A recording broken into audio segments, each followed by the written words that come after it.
My humble self, Comrade Dr. Kehinde Prince Tiger, National President Committee for Defense of Human Rights. I have come to tell Nigeria today that Nigeria is a country that is blessed by the Almighty God with all kind of resources that you think of to survive as a country. But the problem we have in this country is bad leadership. For how long will we continue to suffer bad leadership? I want to make Nigeria to understand that sovereignty belongs to the people. Sovereignty belongs to the masses, not those who have elected into political office. We must understand this.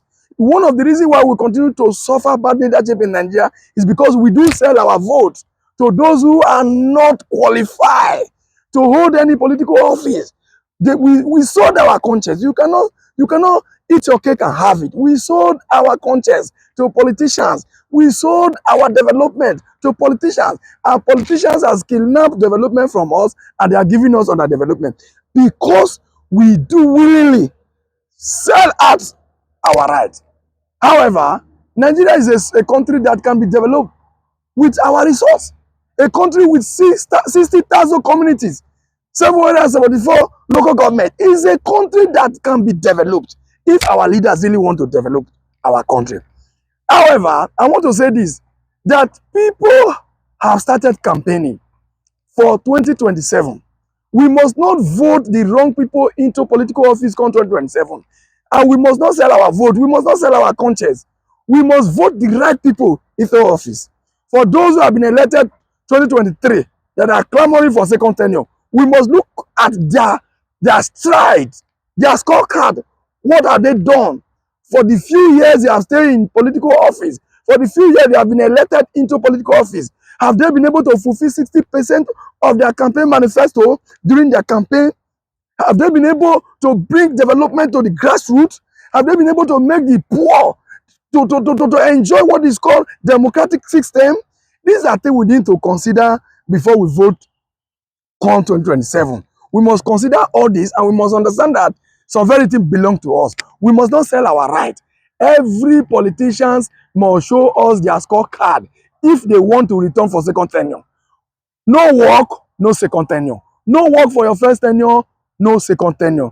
I want to beg all Nigerians that go home, check all the work that all the political office holders have done for their first term before we consider them for second term.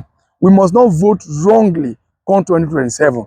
I want to call Mr. President that the issue of insecurity in Nigeria must be severely dealt with.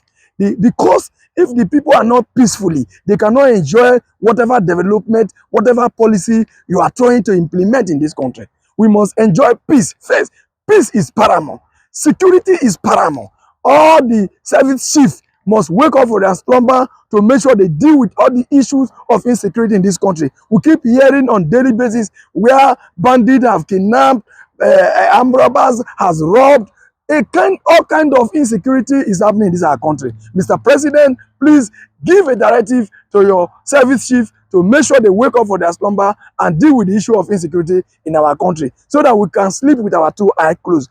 Everyday kidnapping is becoming something else in our country. And also, the security must also desist from corruption because we have come to understand that corruption has also been part of the insecurity that makes government to enable them to deal with the insecurity in this country. And we have also come to understand that insecurity is a well-organized crime within the setup of the government. I want to say it categorically without fear or favor that government people are involved in the insecurity of this country. Until the government discover those that are involved and deal with them by the law of this our country, that is only when we can enjoy peace. That is only when we can eradicate insecurity to the barest limit. We know insecurity cannot be eradicated in totality, but it needs to be reduced to a barest limit where every Nigerian can have their eyes closed. Thank you, and God bless you all.